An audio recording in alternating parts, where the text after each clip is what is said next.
stage for our invocation, and he has the best title of all. He is retired, which is what I hope to be someday, followed by the National Anthem played by Wesley Gentle, Director of Advancement, Arts Council, Fort Worth.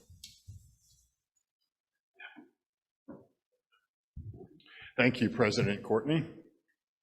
This prayer was written for a retreat that our church used to do every year, but has been canceled the last 2 years for reasons I don't need to tell you. Please pray with me as you choose. Thank you, God, for your love that takes away our sins, and thank you for your word. Goodness always wins. Thank you, God, for the rivers that wander through our land, and thank you for our lives. Pray, keep us in your plan. Thank you for our friends and those who've gone before, and thank you for the lesson. Together we do more. Thank you, God, for our club and for the four-way test. Help us now, and when we leave, to always do our best. Amen. Amen.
Play ball.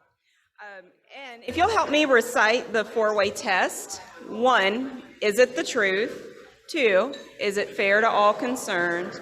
3, will it build goodwill and better friendships? And 4, will it be beneficial to all? And now we welcome to the stage Ed McLinn, Managing Director, Larkin Addison LLC, for a welcome of our visitors and guests. Thank you, President Courtney, and good afternoon, everyone. We have several guests here today, and I'll start with Kai Lewis, who's here as a guest of Gary Stout. If you'll stand or wave or something so everybody can see who you are. Matt Jacobs is here as a guest of Jason Ray. And we have a guest Rotarian, Bud Walker, who's the president of the Rotary Club West, who's here as a guest as James Britton. We also have Wendy Shaw, who's here as a guest of Jim Austin. And we have Paul Sitton, who's here as a guest of Blair Hancock. We also have Nicole Duval, who's here as a guest of past president Sean Snell, or sorry, President-elect Sean Snell. Matt Sylvia is here as a guest of past President Carlo Capua. And Ricky McBride is here as a guest of our President, Courtney Lewis. Thanks. Thank you, Ed. And now is the time some of you have been waiting for. We have a special edition of the newscast. It is called the Harriet Herald, delivered by Dr. Harriet Herald, Principal, the Herald Group.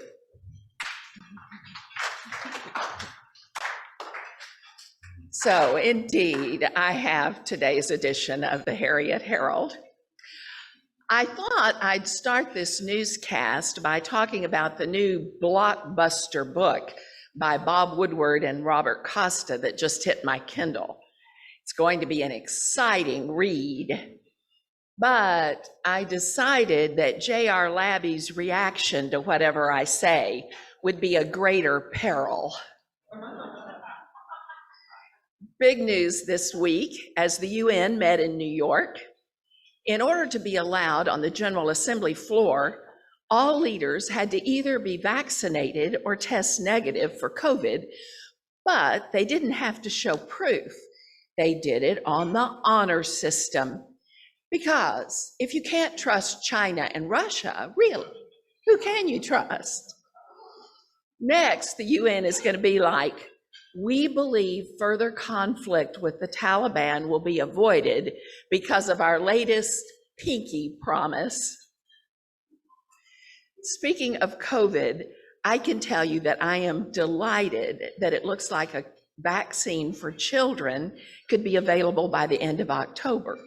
Best Halloween treat I've heard of. When children come to my door, I'm going to say, it's Halloween. Got your vaccine? You don't have to be 16. Want a treat? It's not hard. Just show your vaccination card. This vaccination is from Pfizer, and that's appropriate. After all, they provided the little pill that helps some of you make your children. Now they'll help you keep them safe. Unfortunately, not all adults are vaccinated. A quarter of them thinks that herd immunity means they're supposed to take livestock medicine. And I love what the governor of West Virginia said. For those who worry that the vaccine has a tracking mechanism, why are they still carrying around their cell phones? Duh. God includes state news, and that means the Texas Legislature. And that's the joke, get it? Actually, the old standing joke is that the framers of the Texas Constitution wanted the ledge to meet 2 days every 140 years. But ultimately, of course, they settled on 140 days every 2 years. But this year, oh my, this year, they met 140 days, plus 30 days, plus 30 days, plus who knows what's ahead. The current special session is focused on redistricting, or more accurately, gerrymandering. Where do we draw the line?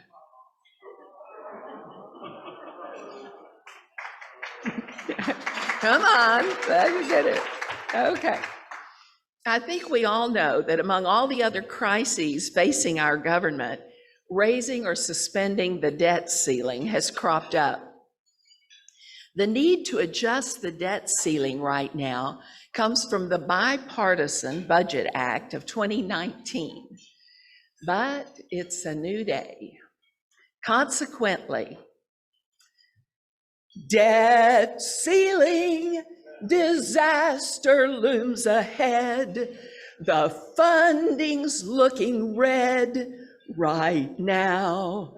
We need agreeing and loans guaranteeing, but politics these days won't let us see how. 28 trillion, this is what we owe. It's such a lot to owe. And plus, they could vote to suspend the limits. It could be done in minutes, but it looks like the Senate won't raise the debt limit for us.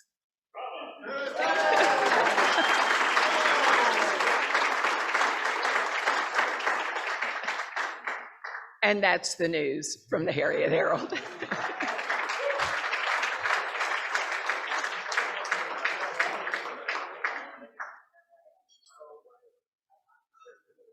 Thank you, Harriet. And now we have a couple of announcements. We welcome Richard Knight to the stage, Vice President and COO of Night Waste Services, for a Habitat for Humanity update. Is Richard here? Richard is not here. I did not do my checkoff sheet today. So we'll roll this. Not here? Okay, so I will do the Habitat for Humanity. As we've announced, we are going to be building a home for a family. Richard is leading this initiative. If you'd like to help him with that project, let him know. We have a few spots available. That will be October 9th, Saturday, October 9th. So if you're interested, you can sign up on the Rotary website, let Aurora know, or contact Richard. And next, we'll welcome to the stage, I know she's here because she's dressed beautifully, Dr. Shagranda Traveler, the Executive Vice President, Advocacy, Communications and Culture, Tarrant Area Food Bank, for a Walton Readers announcement.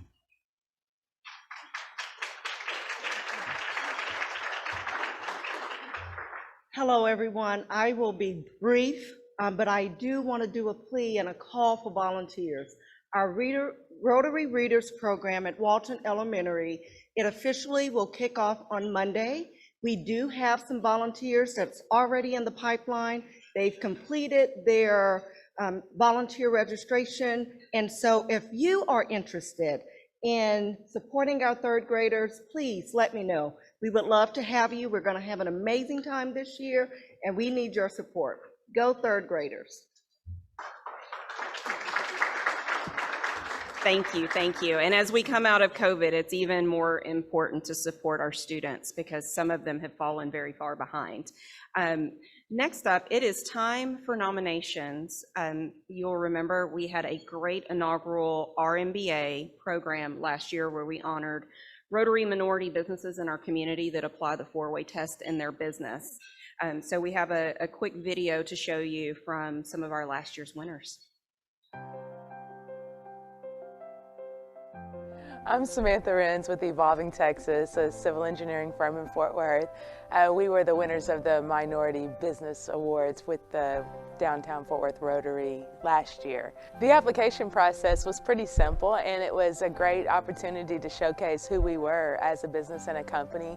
We got to talk about what we do internally and what we do different and what sets us apart from everyone else. My name is Adrian Galvan from the firm Tijerina Galvan Lawrence, and I was a finalist in last year's Minority Business Awards. What appealed to me about the Minority Business Awards is that it's a values-based award. It doesn't matter how long your company's been in existence, it doesn't matter your revenue, doesn't matter your client base. What matters in this is that how you align with the four-way test. I was pretty nervous having to get up on the stage to go accept the award because I'm not someone who likes to talk in front of people very often, but it was pretty cool getting up there, having the mayor hand me the plaque, and you know, all the exposure that our business, our company got was amazing. And we got a great promotional video also when we came out of it that we were able to put on social media and such, and it was awesome.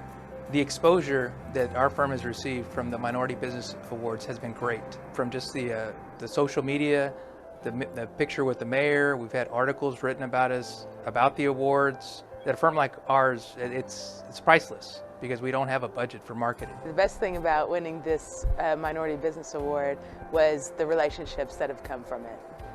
I would encourage all nominees to take the time to fill out the application for the Minority Business Awards.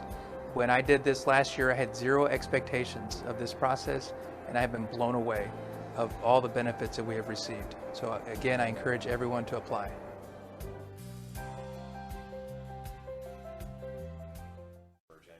I haven't said.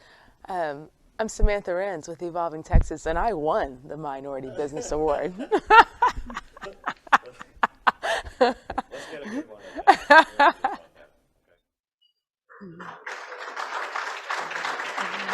So I've sent out the link for nominations, this video, and also a little information about the program. Very easy. Share it with a business that you may want to nominate. So should be in your emails. I scheduled it for noon, so we'll see if it'll come through. Club Runner is slow sometimes. Now we welcome to the stage Rebecca Montgomery, Principal Montgomery GR, for a first and a second reading. Thank you, Madam President. Good afternoon, everyone. Today, we have one first reading. The proposed member is Will Northern. Classification, real estate, property management. Will is a partner and broker with Northern Crane Realty. Proposer, John Loudenslager. Yes. If no written objection is received in the Rotary office by our next meeting, Friday, October the 1st, this proposal will be given second reading and voted on by the club. And we have one second reading today. The following proposed new member was submitted during the September 17th program. The proposed new member is Wendy Shaw, classification, Associations, Boy Scouts. Wendy is the CEO of Longhorn Council, Boy Scouts of America. Proposer, Jim Austin. I move her election subject to attending a new member Rotary information session. All right, all in favor? All right, well, welcome to the club. And I will point out that we have said Jim Austin twice, and he is not in the room. So he missed his opportunity today.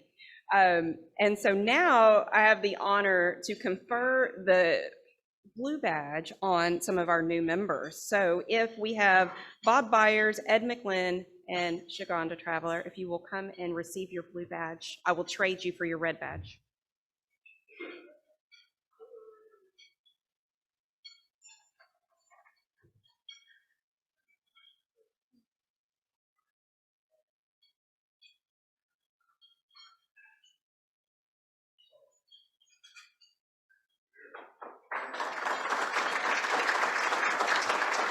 Thank you for completing your acts of service. And now finally, I welcome our chairperson of the day doing double duty today, Wesley Gentle, Director of Advancement, Arts Council of Fort Worth, to introduce our program for the day.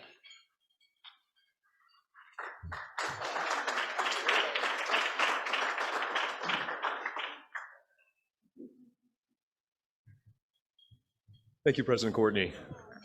And thank you, Sean, for asking me to do this. President-elect Sean, I should say. Apologies. All right, here my, timed it out, it's only 13 minutes, don't worry.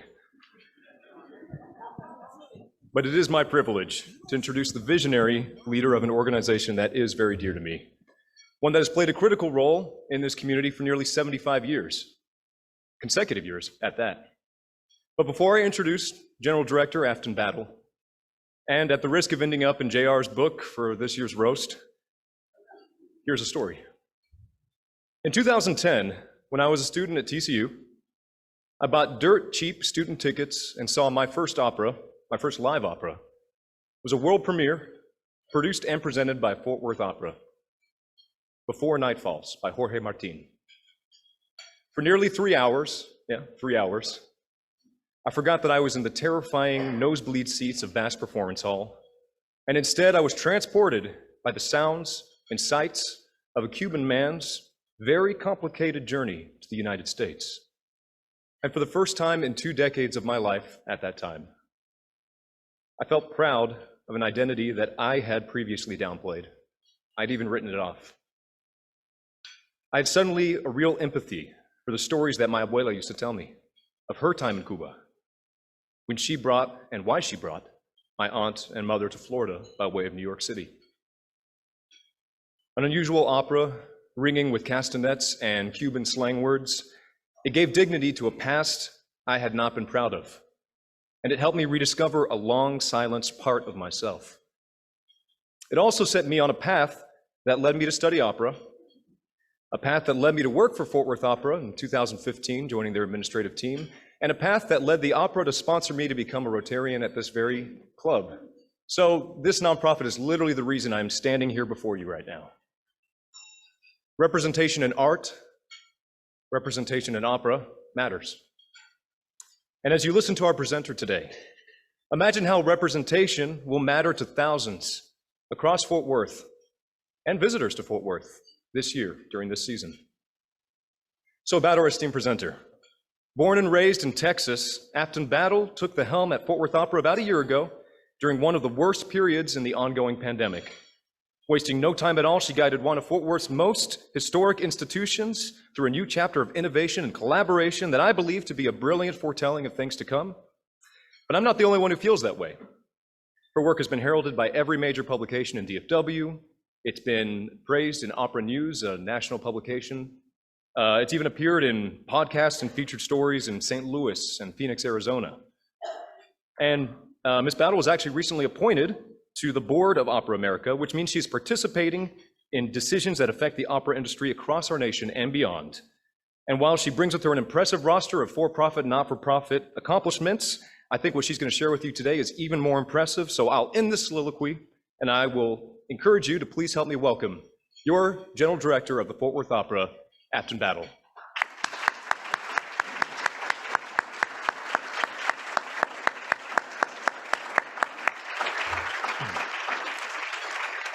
Thank you so much.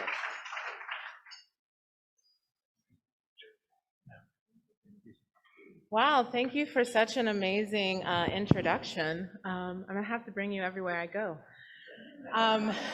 It's so wonderful to be in front of you all again. I was with the Rotary and all of you wonderful Rotarians last season, I suppose it will, if you will, speaking about Fort Worth Opera and the vision of Fort Worth Opera and where we were going.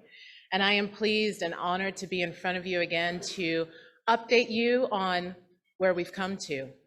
As Wesley mentioned, we are celebrating our 75th anniversary. We are the oldest continuously operating opera company in America. That's right. And folks say, what about the Met? And I'm like, well, what you don't know about the Met is while they were moving from their original venue down around Carnegie Hall and having Lincoln Center built, they weren't in performance. So Fort Worth Opera is this country's longest continuously running opera company, and that is something that you all should be incredibly proud of as residents of Fort Worth, as residents of Texas, and as Rotarians. I am excited to share with you our 75th anniversary season, and I know that you're enjoying this wonderful food, so I will do some show and tell, but also know that these beautiful mailers are on your table for you to look at. I want to just share with you some highlights of what we have coming up this season. As Wesley mentioned, what's very important for me is representation. Representation of our community, so that folks, young people, kiddos, middle-aged folks, our senior citizens can see themselves not only on stage, but also behind stage. And for me, I wanted to create a space where our community, our BIPOC community, Black, Indigenous, people of color, had a place where they could see themselves as creatives and curators of important music, important art and culture of their community. And so starting off October 9th, I hope to see you all there with Entre Amigos. This is a wonderful program that is curated and created by three fantastic Latinx musicians. One of them, Vanessa Becerra, a Fort Worthian. If you know her, if you don't know her, she's a fantastic singer. She will be joining her husband, Luis, and another colleague, Claudia, and they have curated a beautiful program featuring music by all Latinx, Spanish composers and musicians. They will be joined by a mariachi trio out of the Hill Country down around San Marcos. Tickets are on sale for our entire season, and it is going to be a great opportunity to usher in our season, but also to celebrate Hispanic Heritage Month, as well as a very monumental celebration in the Hispanic culture, Day of the Dead. Moving along from there, we have a fantastic fall preview concert, November 6th, featuring two Metropolitan Opera singers. Russell Thomas and Elaine Alvarez will be with us out at the Texas TX Whiskey Ranch, giving us a preview of what you can see in Bass Hall in April with La Traviata, as well as some other wonderful pieces featuring some of our resident artists who you'll hear today, as well as our studio artists who are in the schools with our children's opera theater pieces.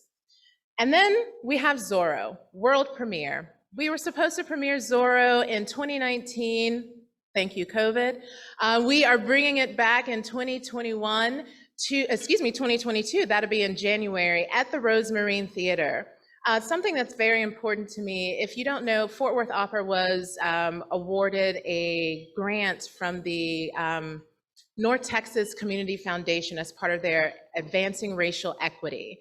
And a part of that cohort is the Artes de la Rosa Community Center. And what was very important for me was to be a collaborative partner with these other arts and service organizations and a part of this cohort. And so I got together with William Giron, who is the executive director at Artes de la Rosa, and I said, what can we do? How much can we do? Let's do it all. And he was like, come on down to Rosemarine, we would love to have you. And so Entre Amigos will be at Rosemarine Theater, Zorro will be at Rosemarine Theater, and you can catch us at the rodeo this year. Yeah, you heard me, at the rodeo. With Zorro, there'll be a horse. On January 30th, we'll be at the rodeo with Zorro as well. So please tell all of your friends and colleagues. And then in April, we'll have our second annual Night of Black Excellence. This program literally helped to save Fort Worth Opera last year. This digital virtual program that was created by myself, Sharan Goodspeed-Keaton, and Nikki Washington brought together artists across this country with pre-recorded selections that we produced into this wonderful video. And this video was the company's highest grossing single concert in its history. And that really meant something to us. It meant that folks are out there paying attention to who we are. And beyond Fort Worth, beyond Dallas, beyond Texas, we had national recognition for that program. We had folks joining us from overseas, dialing in, donating to the opera.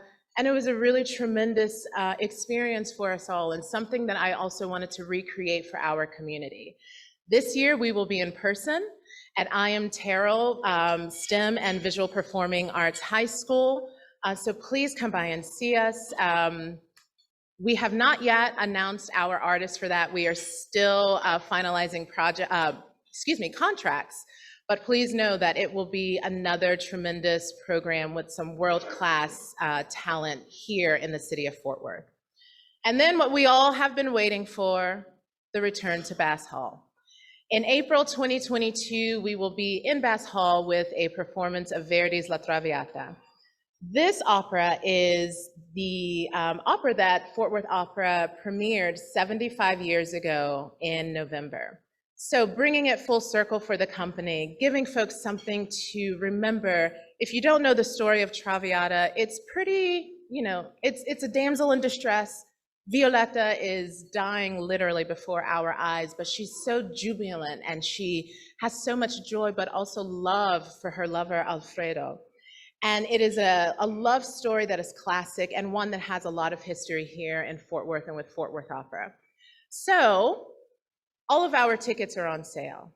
Right now, you can go, well, after our artists sing, you can go to our website, buy your tickets, come out and support Fort Worth Opera. We would love to see you all there. Bring your colleagues, bring your friends, bring your family, bring your nieces, nephews, grandchildren, children's children. We have so much to offer. And I didn't even get into all of the performances we have coming up with Children's Opera Theater. Tons of collaborations with the Botanic Garden, with Fort Worth Public Library, with the Arlington Theater. So you don't live here? Well, I guess maybe you do live here in the area. That's cool. Maybe you live in Grapevine. Maybe you have some friends in Grapevine who want to go to Arlington to see us at the Arlington Theater, or bring them here to Fort Worth. We are reaching communities all throughout this city, all throughout Tarrant County. And that's what's really important to me and really important to this company. So thank you so much for having us. I will now turn it over to our wonderful, wonderful resident artists, and I will do a little bit of an introduction. We have Dr. Charlene Lotz on the piano.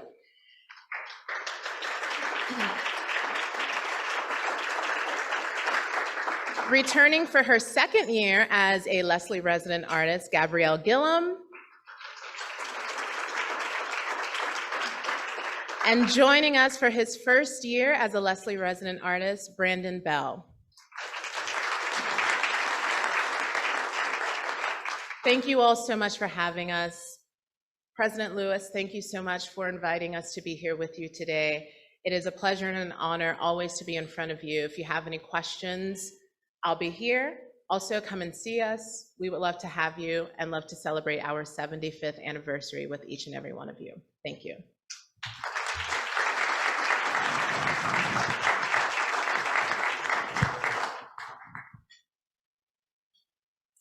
Hi, everyone. So good to see you. My name is Gabrielle Gillam, and I am from Houston, Texas. And like Afton said, I am a second-year Leslie resident artist. This first piece that I'm going to sing is titled Cuando me vo, and it's from La Boheme. In this scene, we have Musetta, who's just walked into the cafe on the square, and she spots her ex-boyfriend and does everything in her power to gain his attention. So this is Cuando me vo.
Hi, everyone. My name is Brandon Bell. I'm originally from Suffolk, Virginia, and it's my first year here as a Leslie resident artist with Fort Worth Opera.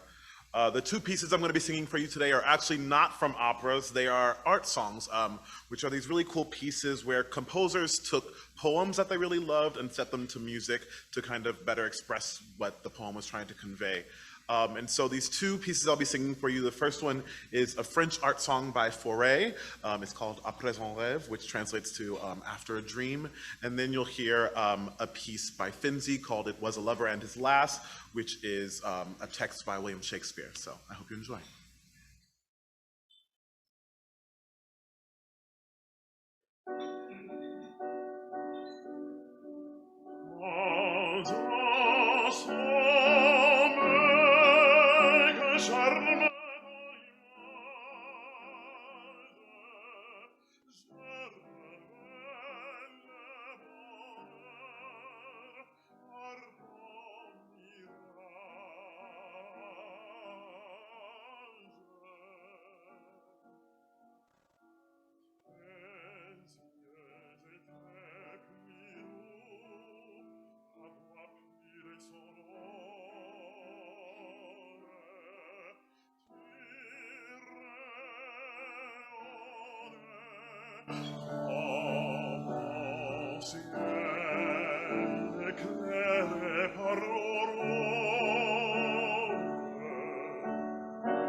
Was a lover and his lass, with a hey and a ho and a hey nonny no,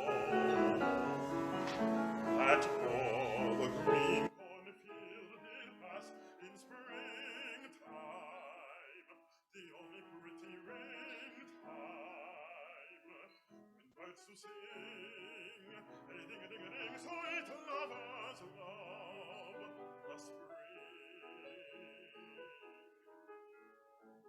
Between the acres of the rye, with a hey and a ho and a hey nonny no,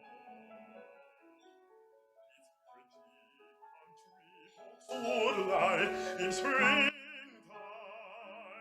the only pretty ring time, when birds do sing, a ding-a-ding-a-ding, sweet lovers love the spring.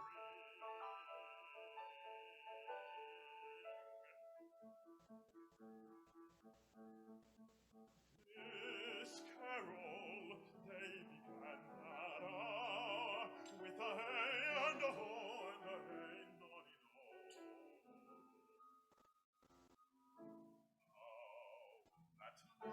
Life was but a flower in springtime, the only pretty ring time, when birds do sing, a ding-a-ding-a-ding, sweet lovers love the spring.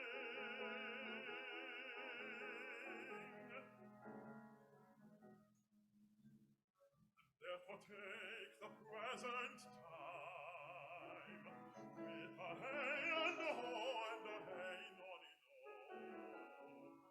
For love is crowded with the prime in springtime, the only pretty ring time, when birds do sing, a ding-a-ding-a-ding, sweet lovers love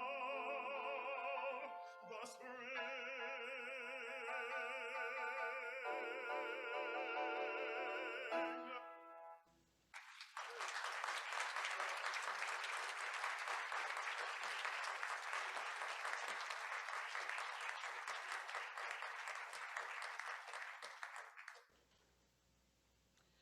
The last piece in our set is from the opera version of Romeo and Juliet by Charles Gunneau.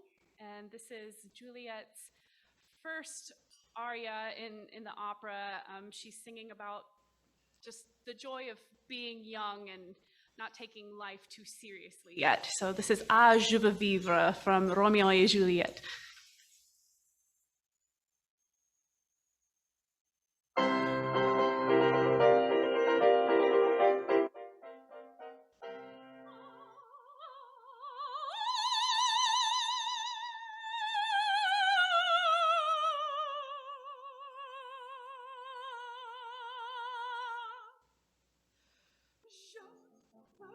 Je veux vivre dans le brave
Thank you so much.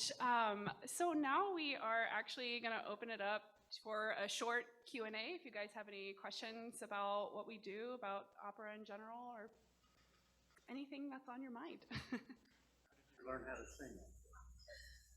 Lots of voice lessons. Lots of voice lessons from age 14.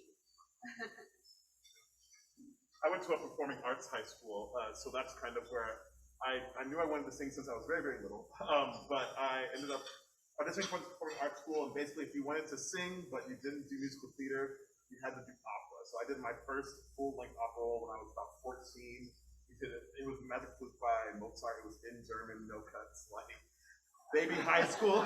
Baby high school was singing full-length operas, so it was pretty incredible, but that's kind of where my journey started, and I've been in college for vocal performance and stuff, and taking voice lessons ever since.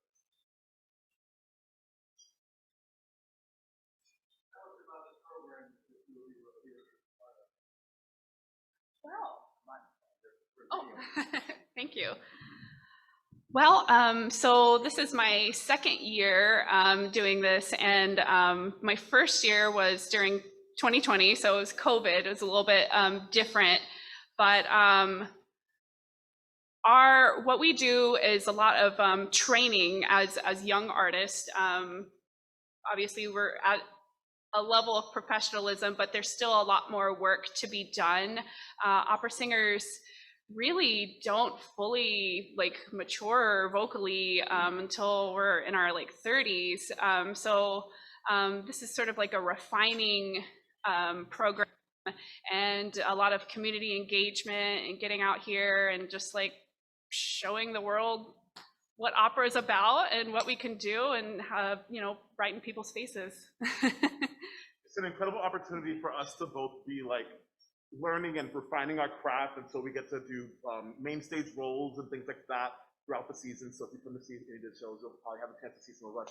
But also it's a great opportunity for us to engage with the community, I would say, as well, and kind of be those people on the front lines representing our art form and our company in a way. So it's great for us to both get to learn and grow and have these experiences on stage while we're becoming our full emerging artists, but also a way for us to serve our community and be ambassadors for our art at the same time. And sorry if I might just add in there as well.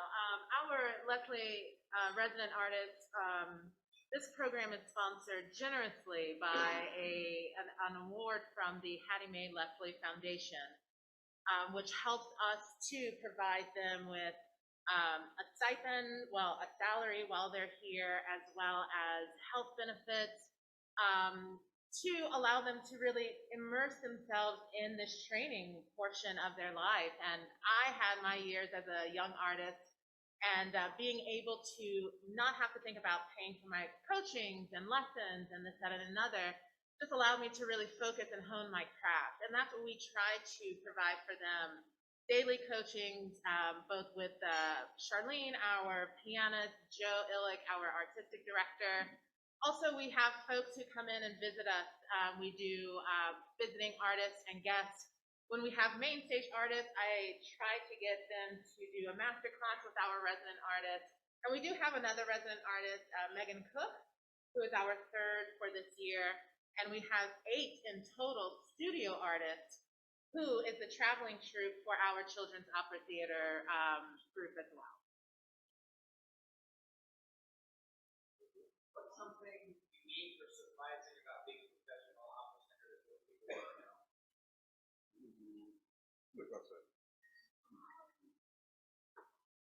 I feel like maybe my day-to-day routine is maybe a little bit more careful. I feel like I'm taking care of my body and being like hydrated all the time are at like the forefront of my mind. I would say that's a difference I've noticed. Perhaps you have something more articulate. I've realized even being in our job is a lot more than just singing. And I think that, we do a lot of translating, a lot of text work. I feel like a majority of my work really is sitting at my table at home and analyzing text and translating things like that. So it's a lot more than just, the voice, I think.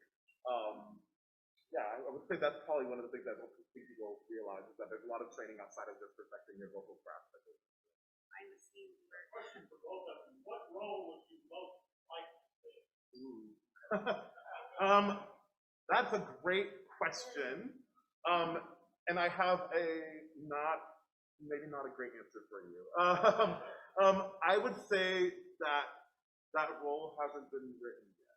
And the reason why I'll say that is because I really love new work. I love opera that's being written right now, and so I think my dream role, per se, would be one that has been written just for me, that tells a story that is current and that I really care about. So I think that would be my dream role. There's a lot of things that I would love to sing, like I'd love to sing Scarpia and Trosso one day. But I think my dream role probably hasn't been written yet. I really want to create that and be part of bringing new opera. My dream role is actually Violetta in Traviata. It's a part that's very dear to me. I think it's beautiful, such a beautifully tragic character. And so I'm looking forward to studying that this season, and hopefully one day I'll get to be on the big stage.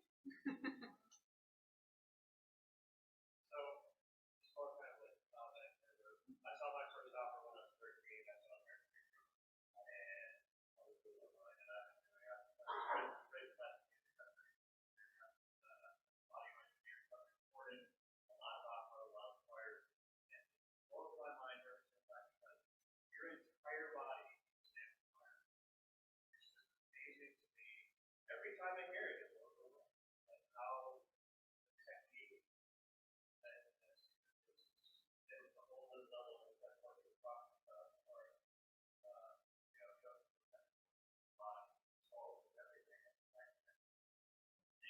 One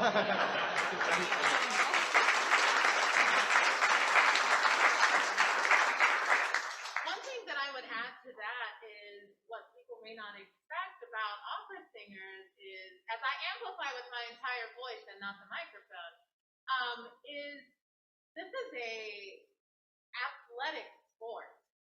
To sustain this type of singing without amplification for 3+ hours, it is an athletic sport, and we do, and I do include myself as a singer, we do and have trained for this type of athleticism all of our lives. So, well, not all of our lives, during our training portion. So, staying physically fit, making sure that you're well hydrated and eating properly, and also that your mind, your mental capacities are clear, and that you are in the right, hopefully, and strong mental state to be able to support your physical state. I don't think a lot of people would imagine that that type of work goes into creating roles and being an opera singer. I thought someone's hand over. Well, I had a curiosity question. Do you do an Italian opera, French, or German? What is your language that properly, act and sing? Well, all degree plans are a little bit different, but like one of the standard things is that we have to at least take diction courses in Italian, French, German, and English. That's like bare minimum, at least that we understand how to functionally say the word. So if we read it, we may not understand it, but we know exactly how it's pronounced.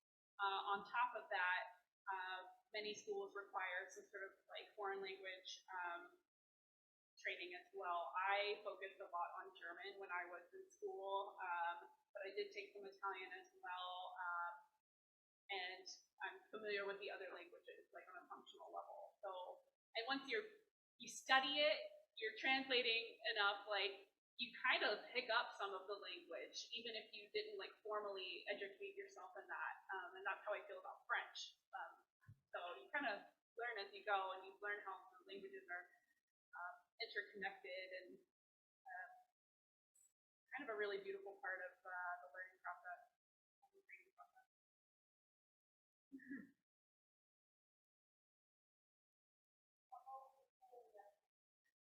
Ooh, I'm singing Gomez in Zorro, and I am also singing the Baron in La Traviata. I am actually singing a part that is traditionally sung by bass baritone. I'm singing the Doctor in La Traviata.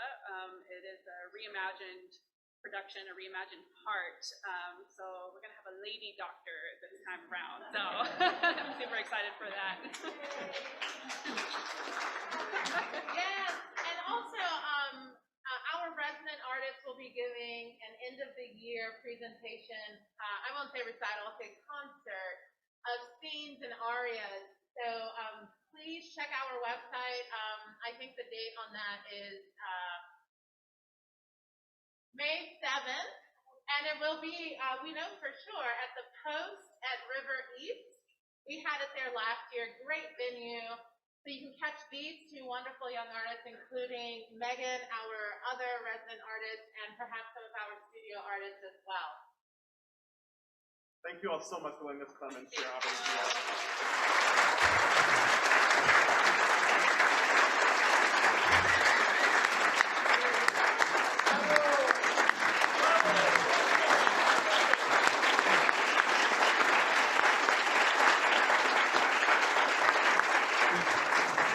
Wow, what a jewel that we have right here in our community.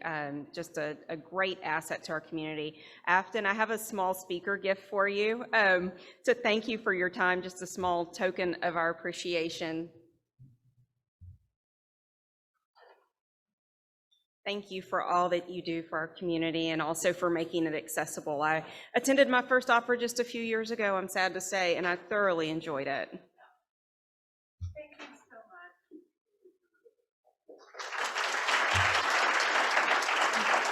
much. Okay, for a couple of closing announcements here, if you would like to sponsor a meeting, please see Mark Maurer. You can sponsor a meeting here with us. And then volunteer for our volunteer projects, whether you want to swing a hammer or read to a third grader, we have something for you to do. We are service above self, and we are serving to change lives this year. Following this meeting, we do have a board of directors meeting in the president's room on the 11th floor. Our next week's program will be an update on peddling for polio from our polio chair, John Bullock. And with that, our meeting is adjourned.